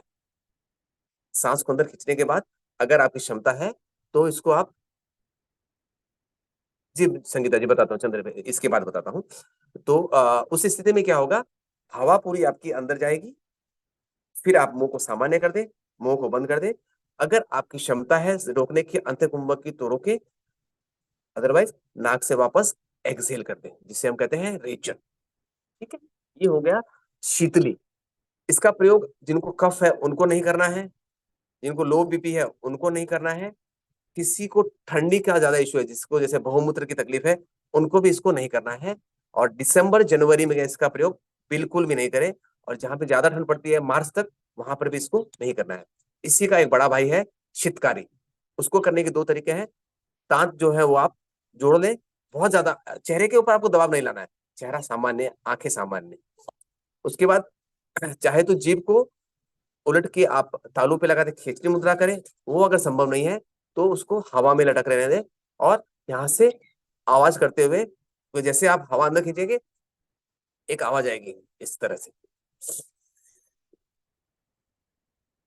अब जैसे आप शीतली शीतकारी करेंगे, आपको महसूस होगा ये पूरा एरिया ठंडा होता जाता है। आप करके देखें, आपको महसूस होगा, ठंडक से महसूस होगा पूरा। जितना लंबा सांस लेंगे उतना अंदर तक आपको ठंडक महसूस हो जाएगी। तो जैसे हीट बढ़ती है आप इसको करें। हाई बीपी वाले इसको करें, जिनको बहुत ज्यादा गुस्सा आता है उनको करना चाहिए, चिड़चिड़ापन है उनको करना चाहिए, बुरे विचार जिनको आते हैं, जैसे अभी किसी ने बताया भैया ने कि दूसरों की प्रगति देख के चलते हैं, उनको भी ये प्रयोग करना चाहिए, क्योंकि प्रगति हमें अपनी करनी है। ये हो गया शीतली और शीतकारी प्राणायाम। इनका प्रयोग ठंडी के दिनों में नहीं करना है। कफ, ब्रोंकेटाइज, टॉन्सिल्स, ऐसी प्रॉब्लम है उनको भी नहीं करना है। ये भी सामान्यतः 3 से 5 बार कर सकते हैं। 2 से 3 मिनट में आप इसको कंप्लीट कर सकते हैं। अब इसके बाद अभी एक प्रश्न आया था कि चंद्र विधि को वापस बनाएं। हमारे शरीर के अंदर 2 नाड़ियां हैं, एक चंद्र नाड़ी, एक सूर्य नाड़ी। चंद्र नाड़ी शरीर को शीतलता प्रदान करती है, कूल डाउन करती है, काम डाउन करती है, हमारे विचारों में जो एग्रेशन है उसको शांत करती है। और एक होती है सूर्य नाड़ी, वो हमारा टेम्पर बढ़ाती है, गुस्सा जिसको कहते हैं। लेकिन वो, इसका काम गुस्सा बढ़ाना नहीं है, ये हमारे शरीर के वातावरण को बैलेंस रखती है। राइट नॉस्टल यानी दाहिना हाथ, मराठी में कहूँ तो उजवा हाथ, उजवे साइड यानी राइट साइड का जो नॉस्टल है वो होता है आपका सूर्य का प्रतीक। उससे सांस लेना और सांस छोड़ना उसको कहते हैं सूर्य भेदी। उसके अपोजिट यानी लेफ्ट साइड से सांस लेना और सांस छोड़ना उसे कहते हैं चंद्र भेदी। इसमें जो छोड़ने की स्थिति है उसको आप दोनों तरह से छोड़ सकते हैं, चाहे लेफ्ट से छोड़े चाहे राइट से छोड़े। ये हो गए बेसिक जो प्राणायाम आपको करने हैं। इसके अलावा 2-3 प्राणायाम और होते हैं, जैसे मूर्छा प्राणायाम है, पाल्वनी प्राणायाम है। उसके बाद संक्षेप बता देता हूँ। मूर्छा प्राणायाम में क्या होता है, आंखें बंद करनी होती है, सांस पूरा भरना होता है इस प्रकार, फिर धीरे से अपने गर्दन को ऊपर आसमान की ओर, अगर आप खुले में कर रहे हैं, नहीं तो जो आपके घर की पीओपी में अच्छे से डिजाइन किए होंगे, लाइट्स लगाए होंगे, उसकी ओर आपको गर्दन को लेके जाना है। इस प्रकार आंखें बंद करके फिर धीरे से ऊपर आंखें खोलनी है, फिर धीरे से सामने की ओर आना है और नाक से एक्सहेल कर देना है। इससे जो हमारा विशुद्धि केंद्र है, विशुद्धि चक्र है, वो बहुत ज्यादा इफेक्ट होता है। गर्दन के अंदर अगर तकलीफ होती है वहां पर हमें शांति मिलती है। हेडेक जो है बहुत लोगों को होता है, उसमें भी इससे बहुत ज्यादा शांति मिलती है। एक आता है पालवनी, उसकी 2-3 नाम है, कहीं पे पालवनी कहा है, कहीं पे पालवनी कहा है। जैसे हम पानी पीते हैं, पानी सब लोग पीते हैं या नहीं पीते, उसी तरह से हवा को पीना है। हवा को पीने है, पेट पूरा फूल जाएगा, उस लिमिट तक पीना है कि पेट पूरा ऐसे लगे कि फट जाए। फाड़ना नहीं है पेट को, सिर्फ पीना है इस तरह से।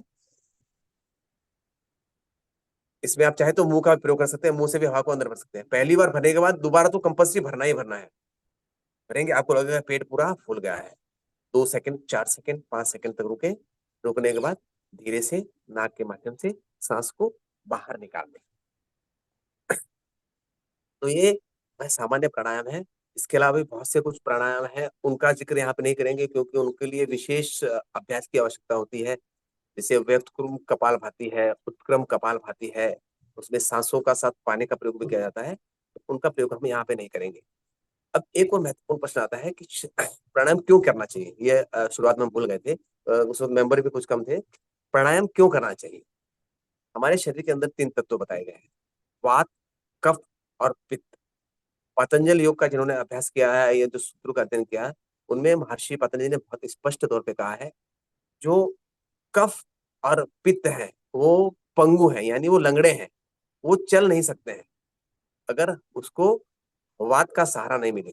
और वात क्या है, जो हम अंदर खींचते हैं अपनी सामान्य स्थिति या असामान्य स्थिति में, जिसको 2 स्थितियां, सामान्य स्थिति वो जो आप नॉर्मल ब्रीदिंग जिसको आप कहते हैं, जो हमारी बॉडी करती है वो नेचुरल है। और प्राणायाम पूरी तरह से अननेचुरल है, वो हमारे द्वारा खोजा गया है, क्योंकि बाकी कोई भी प्राणी प्राणायाम नहीं करता है। आसन करते हैं प्राणी सारे, उनके आधार पर हमने आसनों को अपने जीवन में लिया है, लेकिन प्राणायाम पूरी तरह से इंसान के द्वारा खोजा गया एक प्रयोग है। तो जैसे हम गहरा लंबा सांस लेते हैं, तो जो कफ और पित्त है वो जो जहां पे रुके हुए हैं कहीं पर भी बॉडी के किसी भी संस्थान में, वहां से उनका मूवमेंट शुरू होता है और वो किसी न किसी माध्यम से बाहर निकलते हैं, चाहे वो कफ के माध्यम से, पसीने के माध्यम से, उल्टी के माध्यम से, मल या मूत्र के माध्यम से। ये उनको बाहर निकलने के कुछ तरीके होते हैं। तो इन मलों को जो वात है वो बाहर निकाल के शरीर को स्वस्थ और निर्मल बनाने का काम करती है। तो प्राणायाम करने से जो हमारे शरीर के जो दोष हैं वो एक तरह से न्यूट्रलाइज हो जाते हैं, वात कफ और पित्त जो तीनों हैं वो सामान्य स्थिति में आ जाते हैं। इस तरह से ये प्राणायाम है, निरंतर प्रयोग करने का प्रयास करें। आसन थोड़े कम हो जाए चलेगा, लेकिन प्राणायाम का समय आप निश्चित करें, उसमें से स्पेशली कपालभाति और अनुलोम विलोम, ये 2 प्राणायाम आप निरंतर करें। कपालभाति भी अगर आपको लगता है आपके पास टाइम नहीं, उसको स्किप कर सकते हैं, लेकिन अनुलोम विलोम प्राणायाम आप निरंतर रेगुलर बेसिस पे करें, बहुत ज्यादा फायदे आपको इसके मिलेंगे। तो एक सामान्य सी जानकारी आज प्राणायाम की हमने लेने की कोशिश की, हो सकता है इसमें कहीं मुझसे कुछ छूट गया है, उसके लिए मैं क्षमा प्रार्थी हूँ। अब अगर किसी की कोई जिज्ञासा इस विषय पर है तो हम चर्चा कर सकते हैं, अभी हमारे पास 10-15 मिनट का टाइम है। बहुत सुंदर, बहुत ही सुंदर तरीके से प्राणायाम क्यों करना चाहिए, कैसे करना चाहिए, हमने एक एक पॉइंट को क्लियर करते हुए जानकारी प्राप्त की। एक जो जिज्ञासा मन में रहती है, हमारे जो मस्तिष्क है, मस्तिष्क में 2 पार्ट होते हैं, लेफ्ट और राइट। तो जो हम सूर्य भेदी प्राणायाम करते हैं तो हमारा कौन सा मस्तिष्क एक्टिव होता है, और चंद्र भेदी करते हैं तो कौन सा, इसके बारे में थोड़ी सी आप जानकारी करा दें। इसमें 2 जो भाग होते हैं, एक भाग जो हमारा काम करता है वो शरीर के अंदर एक तरह से एक्टिवनेस लेके आता है, ऊर्जा का संचार करता है। दूसरा जो होता है वो कूल डाउन करता है। कूल डाउन यानी जैसे अभी आपको कुछ काम कर रहे हैं, रचनात्मक कार्य, जैसे कुछ लिखना है, नया कुछ लिखना है, या कोई पेंटिंग बनानी है, या कोई ऐसा काम करना है जिसके अंदर सॉफ्टनेस चाहिए, उस वक्त आप शरीर का जो चंद्र स्वर है उसको सक्रिय करें, तो आपके शरीर के अंदर जो कला का विकास होता है वो उस वक्त होता है। और कुछ काम जो हमें करने पड़ते हैं जिसमें एग्रेशन की जरूरत पड़ती है, जैसे दौड़ना है, किसी को डांटना है, कहीं लड़ाई करनी है, खाना को पचाना है, जहाँ पे शरीर में ऊष्मा की आवश्यकता है, उस वक्त सूर्य स्वर का प्रयोग करें। ये अल्टरनेट क्रॉस काम करता है। इससे सांस लेंगे लेफ्ट से तो राइट काम करेगा, राइट से सांस लेंगे तो लेफ्ट सेरेबल काम करेगा। और ये सेम स्थिति हाथों के साथ होती है। जो राइट हाथ से काम करते हैं उनका लेफ्ट सेरेबल ज्यादा काम करता है, जो लेफ्ट से काम करते हैं उनका राइट सेरेबस काम करता है ज्यादा। तो कोशिश ये करें दोनों में बैलेंस बना कर रखें, क्योंकि हमें एग्रेशन भी चाहिए और कूलनेस भी चाहिए। और 90 मिनट के बाद ऑटोमेटिक स्वर विज्ञान के अनुसार आपका स्वर चेंज हो जाता है। जी, तो अभी आपका कोई पहले प्रश्न हो, पहले प्रश्न, आपके सवाल आप ले सकते हैं। प्रश्न आने चाहिए ऐसा मैं मानता हूं, क्योंकि मेरा बेसिक जो काम है वो ट्रेनिंग का है, क्लासेस होती हैं, तो मैं मानता हूं कि प्रश्न आने चाहिए। इसमें 2 फायदे होते हैं। इस सबके अनम्यूट ऑप्शन दे दिए गए हैं, आप अपने आप को अनम्यूट करके आपके प्रश्न पूछ सकते हैं। प्रश्नों से पहले प्रश्न आने चाहिए ऐसा मैं मानता हूं, क्योंकि अगर आप प्रश्न नहीं पूछेंगे तो इसका यह मतलब होता है या तो आपके अंदर पूरा ज्ञान है कि आपको कुछ जिज्ञासा की आवश्यकता नहीं है, और दूसरा आप कुछ भी समझ नहीं पाए हैं। 2 चीजें होती हैं। तो दोनों चीजों से बाहर आने के लिए आप प्रश्न पूछिए। अशोक जी। जय जिनेन्द्र। अपन जब प्राणायाम या कुछ भी करते हैं, ऑक्सीजन अपने श्वास में लेते हैं, तो वो मोटापे पे या शरीर पे किस हिसाब से वो इफेक्ट करता है? मोटापे पे देखिए 2 चीजें काम करती हैं। एक तो आप क्या खाते हैं, आपकी डाइट कैसी है। सात्विक आहार अगर आप लेते हैं तो मोटापा नहीं बढ़ेगा। और जो अनुलोम विलोम प्राणायाम करते हैं या कपालभाति करना है, ये आपका जो बॉडी का मेटाबॉलिज्म होता है, मेटाबॉलिज्म को बहुत अच्छी तरह से एक तरह से जो सेंटर लाइन पे लाके रखता है। तो जो आप खाते हैं बहुत अच्छे से पचता है, और खाया हुआ अगर पचेगा तो शरीर के अंदर मोटापा नहीं बढ़ेगा। कफ और पित्त जो आपने बोला कि वास्का यानी प्राणायाम करते समय कम होते हैं, लेकिन कौन सा करना चाहिए अगर एसिडिटी यानी कफ होता है तो अगर ज्यादातर? आपके पास कफ कफ है तो आप उसमें कपालभाति, भस्त्रिका और उज्जाई, ये 3 करें, उसके बाद अनुलोम विलोम प्राणायाम करें, कफ कम हो जाएगा। कफ वालों को शीतली नहीं करना है, शीतकारी नहीं करना है। पित्त। अर्चना जी पूछिए। हाँ, जब पित्त ज्यादा बढ़ता है तो आप कौन सा करें? पित्त पहले प्राणायाम तो में पित्त। फाइंड आउट करें कि पित्त बढ़ा क्यों है, हाँ, सबसे पहले। क्योंकि समस्या हम खुद पैदा करते हैं, पित्त अपने आप नहीं बनता है। बेसिकली अगर आप रात को जाग रहे हैं तो हाँ, पित्त बनता है। खाने में कुछ ऐसी चीजें जो आपको नहीं खानी चाहिए वो खाते हैं तो बनता है। और तीसरा, बहुत लंबे समय तक अगर आप कुछ खाते नहीं हैं तो भी पित्त बनता है। उन स्थितियों को आप पहले सामान्य करें। उसके बाद अगर कफ ज्यादा, पित्त ज्यादा है, शीतली और शीतकारी दोनों का प्रयोग करें। पित्त में भी आपको बहुत अच्छा लाभ मिलेगा। थैंक यू, थैंक यू, बहुत अच्छा। भावगिरी भी काम करती होगी उसमें, ईर्ष्या भाव है, लोभ का भाव है। भाव तो हर जगह काम करेंगे। चलिए, अभी किसी का मैसेज आया है, थोड़ा सा अगर क्वेश्चन रहे तो हम लोग 5 मिनट के लिए अनुलोम विलोम का प्रैक्टिकल कर लेते हैं। जी। कोई प्रश्न है उसके पहले? जैसे हरिओम सर, जैसे सर सर्दी जुकाम आजकल हो रहा है, बुखार हो रहा है, उसमें कौन सा प्राणायाम ज्यादा अच्छा रहेगा? बहुत ज्यादा सर्दी है तो आप अनुलोम विलोम नहीं कर पाएंगे। अगर सामान्य सर्दी है तो अनुलोम विलोम करें, सर्दी चली जाएगी। और बुखार एक सामान्य स्थिति है शरीर की, कि शरीर आपका जो बाहर से जो फॉरेन बॉडी आपके अंदर इंटर हुए हैं उनके अगेंस्ट फाइटिंग करता है। तो बुखार बहुत सामान्य स्थिति है, इसमें इन जनरल प्राणायाम से फायदा नहीं होता है। लेकिन अगर अनुलोम विलोम करते हैं तो शरीर का टेम्परेचर जो है वो निश्चित रूप से कम हो जाएगा।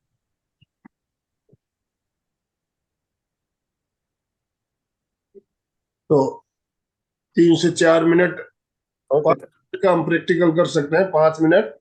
अनुलोम विलोम का प्रयोग करेंगे। बैठने के लिए आसन का चुनाव करें। कमर गर्दन एकदम सीधी, हाथों की मुद्रा प्रणव मुद्रा, आंखें कोमलता से बंद। पूरा भाव आपकी सांसों के साथ जुड़ा होना चाहिए। लेफ्ट नोस्ट्रल से सांस लेंगे शुरुआत में। मैडम चाहे तो राइट से भी ले सकते हैं आप। राइट को बंद करें, लेफ्ट से सांस भरें।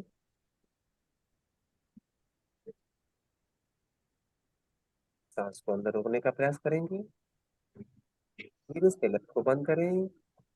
Right nostril open, exhale.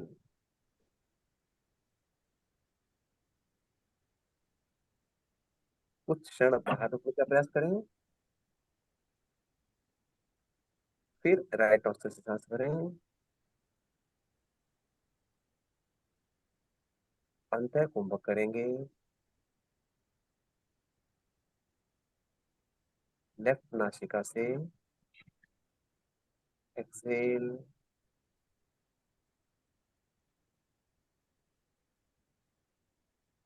बाहर रुकेंगे, बाह्य कुंभक।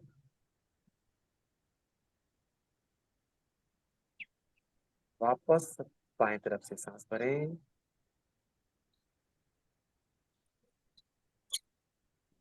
बाएं नासिका को बंद, अंतः कुंभक।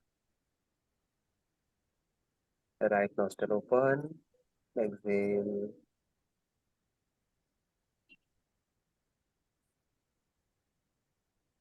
बाहर रुकेंगे। जैसे जैसे सांस वापस भरेंगे, अनुभव करेंगे पॉजिटिव एनर्जी शरीर के अंदर आ रही है।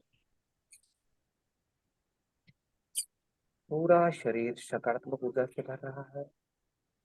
सांस को होल्ड करें। धीरे से नाक को खोलें और सांसों को बाहर छोड़ दें।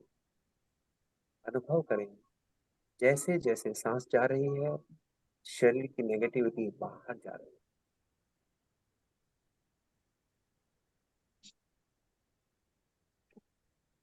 पुनः सांस भरेंगे, पॉजिटिव एनर्जी अंदर। लेफ्ट क्लोज, होल्ड करेंगे। Right open, exhale. बॉडी का जो भी आपका अनवांटेड थिंग्स है, टेंशन है, पेन है, नेगेटिविटी है, सब बाहर, धीरे धीरे सब कुछ बाहर बाहर बोल। वापस सांस करें राइट साइड से, माइंड की सारी शक्ति अपने अंदर जाने दें। ओके, अंदर रोके, लेफ्ट ओपन।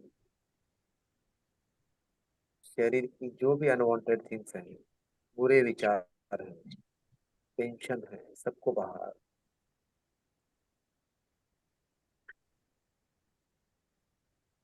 बाहर सांस को रोक के रखें। ये विचार आपको मन ही मन करना है। जब भी आप इस प्रयोग को करें, पूरा शरीर सकारात्मकता से भरना है, नेगेटिविटी बाहर। पुनः श्वास लें, लेफ्ट साइड से होल्ड करें, left close, right open, exhale. Exhale करते वक्त सब कुछ बाहर निकालें जिनकी जरूरत हमें नहीं है। अंदर से पूरा क्लीनिंग करना है, बाहर होल्ड। एक बार फिर सांस करें, full of energy, full of oxygen, positivity. अंदर होल्ड करें, पूरा शरीर पॉजिटिव, नेगेटिविटी को जब से बाहर निकाल दें। रिलैक्स, धीरे से अपनी आंखें खोलें। इस प्रयोग को आप 3 मिनट कम से कम करें, ज्यादा जितने आपके पास अनुकूलता समय की करते हैं। बाह्य कुंभक ज्यादा नहीं कर सकते, इसकी वजह क्या हो सकती है? अंतर कुंभक तो ज्यादा देर रुक सकते हैं, लेकिन बाह्य नहीं रुक सकते हैं। होता क्या है, जब आप अंतः कुंभक करते हैं तो आप हवा भरते हैं अंदर, उस हवा में ऑक्सीजन भी जाता है। जो पहले के जो 10 सेकंड, 5 सेकंड, 15 सेकंड होते हैं, हर किसी में स्थिति अलग होती है। ऑक्सीजन ऑलरेडी अंदर है, तो वो ऑक्सीजन काम करता रहता है। वो 15 सेकंड के बाद वो एक तरह जैसे बाह्य कुंभक है, वो सेम स्थिति अंदर आती है। लेकिन जैसे हमने सांस बाहर छोड़ा, अंदर से पूरा खाली हो गया है। फ्रिक्शन ऑफ सेकंड में वो आपको जो मैसेज आना शुरू होता है माइंड से, जैसे मैंने बताया कि वी नीड ऑक्सीजन, वो स्थिति है। कुछ समय के बाद अंतः कुंभक और बाह्य कुंभक सेम हो जाता है। जितने देर ऑक्सीजन अंदर है तब तक अंतः कुंभक है। उसके बाद ऑटोमेटिक वो बाह्य कुंभक की श्रेणी में आ जाता है। लेकिन वो थोड़ी सी आगे की बात है, इसके लिए हम उसकी चर्चा नहीं करते। उसके लिए हम ज्यादा रुक पाते हैं, क्योंकि ऑक्सीजन हमारे पास होता है अंदर ऑलरेडी। बहुत सुंदर तरीके से आज के प्रयोग, जो प्राणायाम के प्रयोग के बारे में हमने जाना। कुछ एक दो बातें इसमें मैं और क्लियर कर दूं कि आपको अपने शरीर की क्षमता का ध्यान रखना बहुत जरूरी होता है। जैसा कि कंचन जी ने कहा था भी मैं श्वास रोकते हैं तो हमें तकलीफ होती है, तो आपको अगर श्वास रोकने में तकलीफ होती है तो आप कुंभक नहीं करेंगे, जबरदस्ती नहीं करना है। कारण जबरदस्ती की जाने वाली कोई भी क्रिया जो है हानिकारक हो सकती है। ये बात आपको ध्यान रखना है। जैसा कि गौतम जी ने भी बताया, आपकी क्षमता के अनुसार श्वास को रोकना है। अगर आपको नहीं समझ में आए तो आप कुंभक मत कीजिए, मत कीजिए। जो योग्य टीचर आपके साथ है तो ही कीजिए कुंभक। कुंभक का जो है उसको जबरदस्ती नहीं करना, कभी भी इस बात का ध्यान रखेंगे। तो बहुत सुंदर जानकारी। 2 हैंडरेज है मेरे ख्याल से किसी के। हाँ, हैंडराइज है। शोभा जी नाहर, शोभा जी अपने आप को अनम्यूट कर सकते हो, आप अनम्यूट ऑप्शन दिए हुए हैं। ओम आराम सर। ओम सर जैसे आप कहते हैं कि बीपी, हाई बीपी वाले को कपालभाति नहीं करनी चाहिए, नहीं करना चाहिए। तो फिर हम करते हैं तो करना चाहिए कि नहीं चाहिए? उसके बाद अनुलोम विलोम किया तो चलता है? क्यों क्यों करते हैं? आपकी आवश्यकता क्या है? कपालभाति को आप इतना इम्पोर्टेंस क्यों देते हैं? मैं तो कहता हूँ आप लोग सीधा अनुलोम विलोम पे रहे हैं, बहुत ज्यादा अच्छा है। वो हर तरह से बॉडी की क्लीनिंजिंग करता है।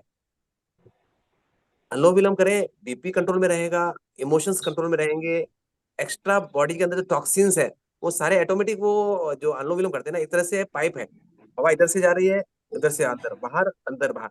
अंदर कुछ भी जो टॉक्सिन्स रहेंगे उसको धीरे धीरे वो बाहर निकालना शुरू कर देगा। अनुलोम विलोम पे आप ज्यादा फोकस कीजिए। कपालभाति जहां तक मेरा अनुभव है, आप ना करें। क्योंकि एज फैक्टर भी इसमें काम करता है। एक 30-40 की एज में और एक 50-60 की एज में बहुत फर्क पड़ता है, तो उससे बीपी बढ़ेगा आपका। जैसे हम श्वास लेते हैं, अंदर रोकने को तकलीफ होती है, बाहर रोकने को तकलीफ नहीं होती है। अंदर रोकने में तकलीफ का रीजन है क्योंकि आपके फेफड़े थोड़े से, जैसे आप कहते हैं हाई बीपी है, तो ब्लड का फ्लो जो होता है वो बहुत ज्यादा होता है। उस हिसाब से वो कंटेन करता है, तुरंत ऑक्सीजन मिल जाती है, तो फिर वो आपको तकलीफ करता है कि अब वापस बाहर निकालना है। और बाहर रोक सकते हैं तो बहुत अच्छा है, लेकिन मेरी सलाह आपको रहेगी आप सामान्य स्थिति में अनुलोम विलोम प्राणायाम का ही प्रयोग करें। ओम आनंद सर। अनुलोम और विलोम जो प्राणायाम हम करते हैं, इसमें हम स्टार्टिंग में तो हाथ का सहारा हमें जरूरत पड़ती है, लेकिन आप अभ्यास अगर करते हैं, हम निरंतर अभ्यास होने के बाद आपको हाथ के उपयोग में लाने की जरूरत नहीं पड़ती है। तो इसके लिए अभ्यास बहुत जरूरी है। बिना हाथ के सहारे से भी अनुलोम विलोम आसानी से हो सकता है, और मैं अभ्यास करता भी हूँ। मुझे हाथ नाक को बंद करने की हाथ का सपोर्ट लेने की जरूरत नहीं पड़ती है। तो आप अभ्यास कीजिए, अभ्यास कीजिए, बगैर हाथ हाथ दुखने ही लग जाता है, हाथ ज्यादा देर करो तो हाथ दुखने ही लग जाता है, इसलिए हाथ दोनों हाथ है, एक बार लेफ्ट से करिए, एक बार राइट से कीजिए। इसलिए बिना हाथ का ही ठीक रहता है सर। उसके लिए बहुत अभ्यास की आवश्यकता पड़ती है, और मानसिक उसके अंदर शारीरिक ज्यादा मानसिक कैपेसिटी काम करती है। वो अपने रेगुलर टाइम कितना, आधा घंटा उसको देवे किसको? अनुलोम विलोम प्राणायाम, टोटल प्राणायाम देखिए टाइम? कपालभाति 3 मिनट के जो आवृत्ति 3 मिनट तक बहुत होता है। सर्दी के दिनों में आप उसको 5 मिनट तक ले जा सकते हैं। और वही सेम स्थिति भस्त्रिका के साथ है, 2 से 3 मिनट, उससे भस्त्रिका की आवश्यकता नहीं है। उज्जाई प्राणायाम अगर आप 5 से 11 आवृत्ति करते हैं तो उसमें भी आपका सामान्यतः 5 आवृत्ति करते हैं तो 3 मिनट का समय लगता है, और 11 आवृत्ति करते हैं तो 5 मिनट समय लगता है। ये हो गया बेसिक प्राणायाम। इनमें समय को ज्यादा बढ़ाने की आवश्यकता नहीं है। समय आप बढ़ा सकते हैं भ्रामरी में, और उसके बाद आप समय बढ़ा सकते हैं अनुलोम विलोम में। वो आपके समय की अनुकूलता कितनी है, 10 मिनट, 15 मिनट, 20 मिनट, दो चीजें। एक आपके पास टाइम की अवेलेबिलिटी, दूसरा जब आप करते हैं आप 2 मिनट 3 मिनट के बाद एक तरह से ध्यान में चले जाते हैं, तो आपकी बॉडी आपको ऑटोमेटिक इंडिकेट करेगी कि अब बस हो गया है। ये एक अंदर एक बायोलॉजिकल क्लॉक है, वो हर चीज हमें बताती है, सिर्फ उसको रीड करने की आवश्यकता है। राजू डांगे सर, अपने आप को अनम्यूट कीजिए प्लीज। हाँ सर। बहुत गौतम जी ने आज की जो कक्षा ली बहुत सुंदर ली। प्राणायाम का महत्व हमारे अष्टांग योग में यम नियम आसन प्राणायाम प्रत्याहार धारणा ध्यान समाधि, तो प्राणायाम बहुत महत्वपूर्ण अंग है। और जिन्होंने वो प्रोसेस समझ लेना बहुत जरूरी है। अगर प्रोसेस नहीं समझते और प्रैक्टिस मेक्स मैन परफेक्ट, ये गलत है। Perfect practice makes man perfect. तो अगर परफेक्ट दिशा से आप प्रैक्टिस करते हैं, प्रोसेस करते हैं, तो ही रिजल्ट उसका बहुत अच्छा आता। रिजल्ट आता नहीं है ऐसा नहीं, रिजल्ट आता, लेकिन स्मार्ट वर्क करते हैं, प्रॉपर ढंग से करते हैं, तो डेफिनेटली उसका आउटकम आना है, आपको शरीर को बेनिफिट्स होना है। आज गौतम जी ने बहुत सुंदर तरीके से ये प्रोसेस क्या होती है, बहुत जने बिना प्रोसेस समझ ले ही करने लगते हैं प्रैक्टिकल डायरेक्ट। तो प्रोसेस समझना बहुत जरूरी है। और उसका रिजल्ट जो है अनेक जो प्राणायाम है, अलग अलग कुछ क्रिया है, लेकिन उसे भी हम प्राणायाम बोलते हैं एक्चुअली। तो प्राणायाम का उसके बेनिफिट्स क्या है, हर प्राणायाम के बेनिफिट्स क्या है उन्होंने बताया है। और हमारा जो अनुलोम विलोम है इसके बेनिफिट भी बोला कि उन्होंने कुछ कोई लोग कपालभाति को प्राणायाम का राजा बोलते, और क्योंकि उनके बेनिफिट्स उनके विकार के अनुसार होंगे, ऐसा भी है। अनुलोम विलोम तो मस्तिष्क हमारे ब्रेन के लिए बहुत पावरफुल है, ब्रेन के लिए अनेक व्याधियां मिटाने के लिए, वात कफ पित्त बैलेंस करने के लिए आयुर्वेद के अनुसार त्रिदोष होते हैं। तो ये त्रिदोष ही मेन सोर्स होते हैं विकार के, और उसका बैलेंसिंग करने का कोई काम करता होगा तो ये सब प्राणायाम करते हैं। तो इसीलिए, और अनुलोम विलोम में भी बहुत सारे प्रकार है, बहुत सारे प्रकार है, अलग अलग। जैसा पतंजलि में गए तो थोड़ा अलग बताते, जनार्दन स्वामी में गए तो थोड़ा अलग बताते, लेकिन इसका जो रिजल्ट है वो रिजल्ट तो डेफिनेटली हर व्यक्ति को मिलना ही मिलना है। तो इसीलिए प्राण का आयाम बहुत सुंदर, हमारे जन्म और मरण में का अंतर एक प्राण होता है, इसीलिए हम प्राण बोलते उसको, ऑक्सीजन नहीं बोलते। ऑक्सीजन नहीं या हवा नहीं, ये प्राण वायु है। और ये प्राण वायु का किस ढंग से लेना, व्यान उदान समान अपान, ये सब किस तरह से लेना है, ये सब प्रोसेस बहुत सुंदर तरीके से हमारे गौतम जी ने बताए हैं। तो बहुत बहुत धन्यवाद तीनों संस्थाओं की ओर से, आपका बहुत धन्यवाद है, क्योंकि इसके तरुण आप जैसे युवा भी इस क्षेत्र में, ये बहुत अच्छी बात है, बहुत सुंदर बात है, और आपका बताने का तरीका भी बहुत अच्छा है। तो सभी को रिक्वेस्ट करूंगा, ताली बजा के सर हम आभार व्यक्त करेंगे। आभार आभार आभार। आज रक्षा जी भी हमारे साथ जुड़ी है, हिमाचल प्रदेश से, हमारी बहुत अच्छी ट्रेनर है, उनका भी हार्दिक स्वागत। बिल्कुल, बहुत ही अच्छी क्लास थी आज की, बहुत अच्छे से लिया गौतम जी ने आज का सेशन। मुझे ये जानना था, क्योंकि जब भी हम अनुलोम विलोम करते हैं, जैसे आपने भी कहा कि हम हाथ का यूज नहीं करते, तो मैं भी नहीं करती हूँ। प्लस उसके साथ क्या होता है, जब हम सांस लेते हैं तो उस समय मैं मूलबंद भी लगाती हूँ। तो ये सर सही है या गलत है? देखिए, मूलबंद की जब हम बात करते हैं, मूलबंद एक ऐसी स्थिति है, इसको दो तरीके से, एक तो जैसे आपने कहा हम लगाते हैं, और दूसरा होता है ये अपने आप लग जाता है। अपने आप लग लगा जाता है। हाँ जी। अपने आप लग जाता है, बहुत अच्छी स्थिति में आप, जिसमें आप सुषुम्ना के अंदर है उस वक्त, एक बहुत अच्छी स्थिति है, ये बहुत कम लोगों में होती है। ये अधिकतर ध्यान की जब स्थिति में आप पहुंचते हैं तो मूलबंध अपने आप लग जाता है, और इसे आप अपने मानिए कि गॉड गिफ्ट है आपको ये।